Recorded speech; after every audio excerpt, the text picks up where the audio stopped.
Fox News recently had a segment featuring Jesse Waters, and he was talking about something that was going viral online.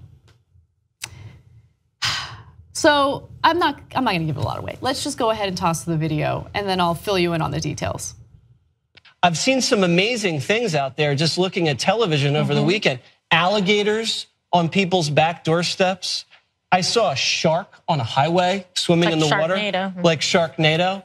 I saw a hawk sitting in someone's taxi cab. Greg and I were saying, the president was using the term biblical. Well, there's some really weird biblical things that are going on down there in Houston. So he was talking about a photo of a photoshopped shark swimming in a flooded freeway, okay? Funny enough, is this the shark? Is it Sharknado? Funny enough, it was the same shark that was used in Photoshop after Hurricane Katrina. And of course it was debunked. Everyone knew that this particular story had already been debunked, and Jesse Waters reported it because, hey, biblical things are happening. Biblical things are happening. They won't believe climate change, right? They think climate change is a hoax, even though there's scientific evidence indicating that it's happening and it's man-made. But there's a shark swimming, allegedly a shark swimming in the highway. A hawk in a cab, and then it's the Bible. Right?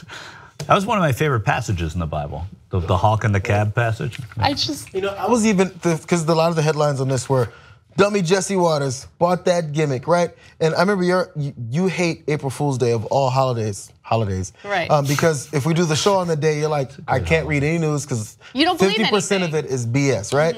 And so I've never been one to be like, you went for the hoax, you didn't see the hoax? Whatever, man, I didn't see it. I don't care, I don't read everything you read, right? So I was willing to give him a pass on that. Then he decided to go with biblical proportions, which now means the shark swimming in the water, like you said, the hawk in the cab, I read about it, you heathen. I read about it back when I was in church. And, and then the alligators in the water. Dude, you're down in the South by the Gulf Coast. It's like saying, man, we're in Louisiana. I heard there was gators out here. Right. Come on, of course there are. So anyway. That alligator was there before the flood. Yeah, the biblical proportions, when it has to be, look how God has come in and told the hawk to get the hell out of the hurricane by diving into a cab. And that's a smart hawk. He's getting the hell out of the weather. So they want it to be bigger and more, I guess, prophetic than what it could be. For what purpose? I don't know. To continue to tell their viewers, hey, God is coming and he's looking into Houston right now. Well, it's confirmation bias, right? So if you're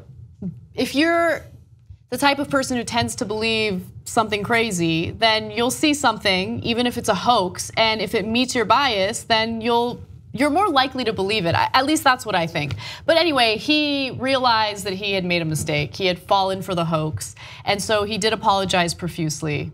It's just interesting because all the news outlets that get criticized for being fake news are the ones that tend to criticize Trump, in a justified fashion. Yeah. But Fox News never gets called fake news by Donald Trump, right? Their credibility is never called into question.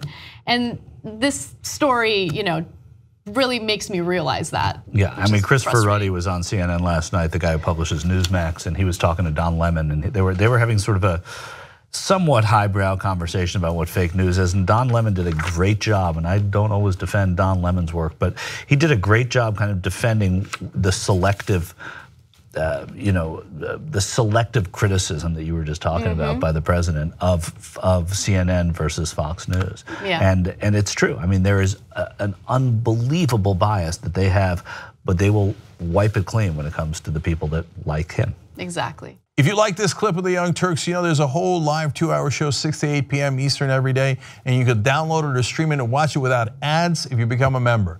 tytnetwork.com/join.